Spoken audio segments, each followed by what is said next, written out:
Assalamualaikum warahmatullahi wabarakatuh. Perkenalkan, nama saya Jaki Hapsari dari kelas NR3 dengan nomor NIM 186205886, Prodi PG PAUD Universitas Pancasakti Bekasi. Video ini saya buat untuk memenuhi tugas pengganti UAS mata kuliah pemasaran dan promosi dengan dosen pengampu Bapak Dr. Lamere Kaspar, MPD MM. Sini saya akan menjelaskan tentang mengidentifikasi pesaing. Dalam menjalankan strategi perusahaan yang kompetitif, seorang pengusaha diharapkan terus-menerus mengetahui dan memantau gerak-gerik pesaingnya.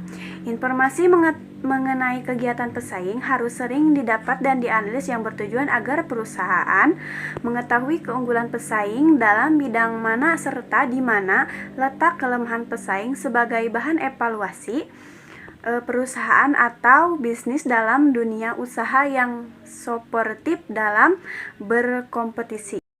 Pengertian pesaing adalah yang menghasilkan atau menjual barang atau jasa yang sama atau mirip dengan produk yang kita tawarkan. Pesaing, suatu perusahaan dapat dikategorikan pesaing yang kuat dan yang lemah, atau ada pesaing yang dekat yang memiliki produk yang sama atau produk yang mirip. Hal-hal yang perlu diketahui dari pesaing dan terus-menerus kita pantau adalah produk pesaing, baik mutu, kemasan, label, atau lainnya. Di samping itu, pengusaha juga harus mampu menangkap peluang yang ada di pasar sebelum diambil oleh pesaing yang lain. Selain itu, seorang pengusaha juga dituntut harus mampu menciptakan peluang-peluang yang baru. Namun pengusaha juga harus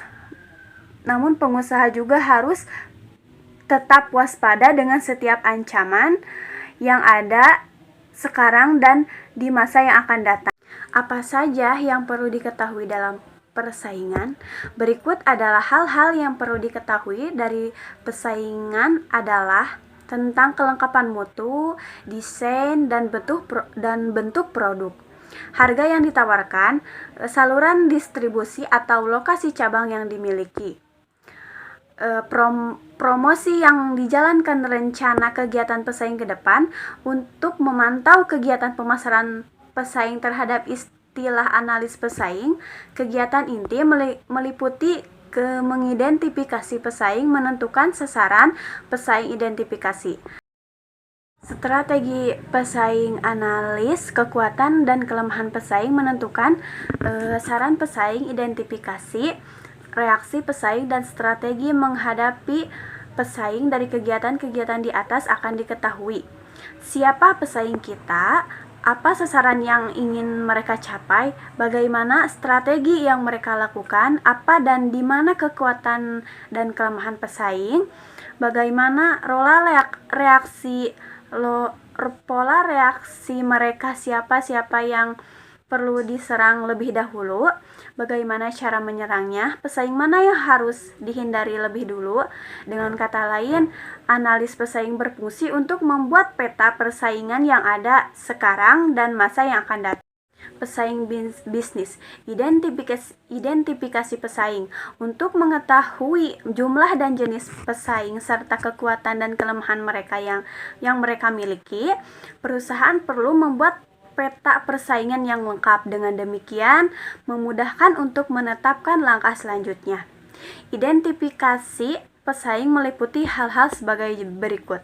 Yang pertama yaitu jenis yang ditawarkan. Tugas perusahaan adalah mengidentifikasi secara lengkap dan benar produk yang dimiliki oleh pesaing-pesaingnya. Dan yang kedua yaitu melihat besarnya pasar yang dikuasai pesaing. Untuk melihat besarnya pasar yang dikuasai pesaing dapat dilakukan melalui segmen pasar yang akan dimasuki. Yang ketiga yaitu identifikasi peluang dan ancaman. Setiap peluang untuk menciptakan peluang baru yang sebesar-besarnya. Kemungkinan ancaman atau masalah yang timbul segera diantisipasi sehingga tidak menimbulkan masalah.